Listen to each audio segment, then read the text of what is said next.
Talk about your new diet. So honestly, I right now I don't feel like I don't have the urge to transform my body to have like a more slender build or having like a temple of muscles or anything like that.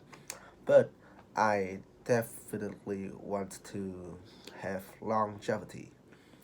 So after a bunch of research, I have came up with a new diet, which it's not like a whole new diet. It's not like I'm going vegetarian or anything, but it's helped me to have a healthier body and avoid as much disease and other nasty stuff as possible when I enter my you know later phase, like being an old man.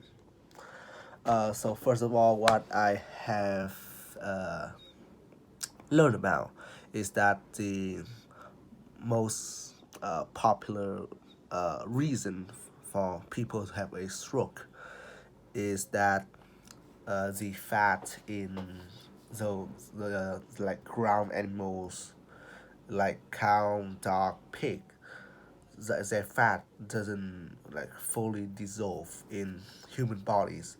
So like for example, you eat a pig and the fat travels through your vein, but instead of just like a liquid form and just go through and you get energy and then the rest of the waste goes the other way, it actually stays there in your vein because the temperature in animals is different from human. And since our body is apparently not warm enough, they get freeze. Yeah, they freeze inside human vein. So it's narrow down the blood route, the route of the blood traveling.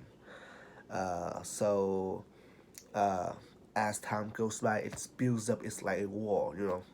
And at some point, your blood will get entirely blocked by those fat, those frozen fat, and thus it gets you get a stroke from that.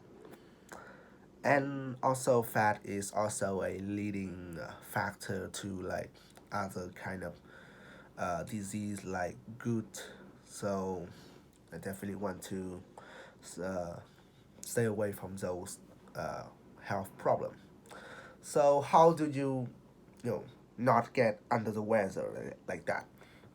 Uh, and I've learned that by eating fishes or like sea animals in general, it helps to reduce, you know, reduce or even completely halt the process of frozen fat. Because fish, unlike ground animals, their temperature is actually uh, colder. Like their body temperature is colder. So when the fat enter our body, they will always be in liquid form, and so they can easily travel to, and in that process also melt away the fat. So you get to you start to get see the idea, right? You use the fish fat to uh, cure the ground animals fat. And so that is the first thing. And secondly is that although I'm not striking for being a vegetarian because it's just kind of boring, but I will eat. I eat a lot more veggies than I did back then, simply because that they give a lot of benefits to your body. For example, stuff like broccoli, radish, carrots. They all have like unique effect. For example, carrots. They give they enhance your sight and let's say radish. They provide you with like fiber and vitamin, right? Yeah. So and it also help with your digestive system. Or tomato, which help your brains a lot.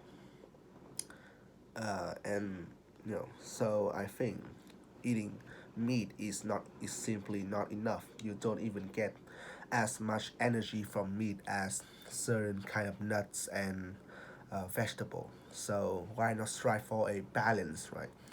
You taste delicious dishes, but delicious meal, but also uh, benefits from it and gain, you know, and it improve your health. So that is my diet.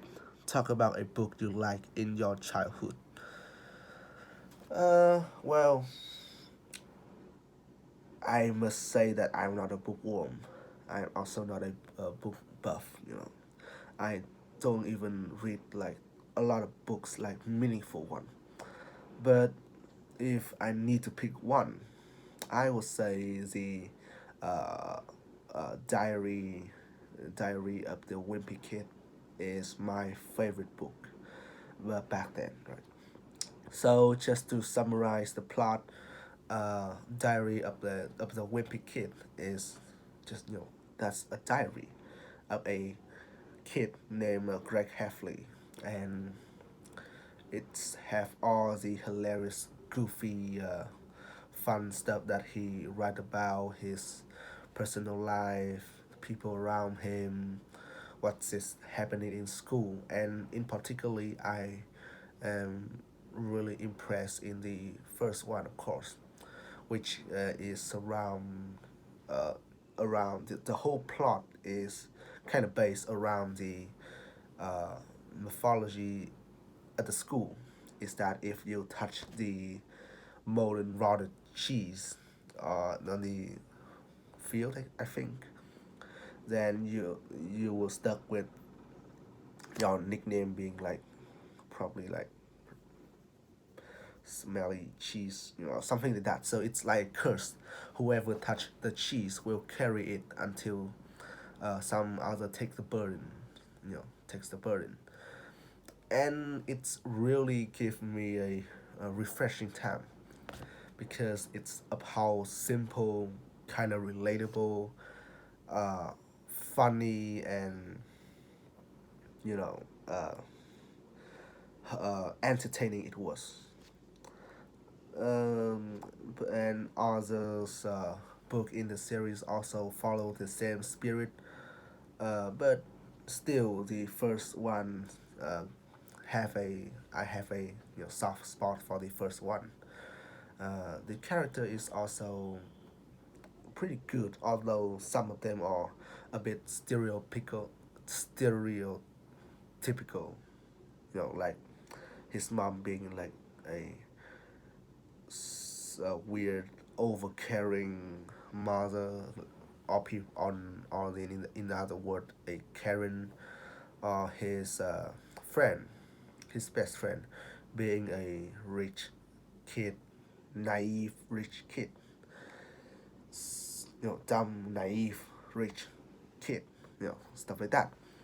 But overall, I think it is a fantastic book for anyone who is seeking to wind the head down, lay back, and just have some fun. And if you are tired of, watching uh, superheroes movies or play games all day, you can also check out the movies version of the movie version of the book, which I think covers like the first three parts of the franchise. So yeah, it's great, I guess.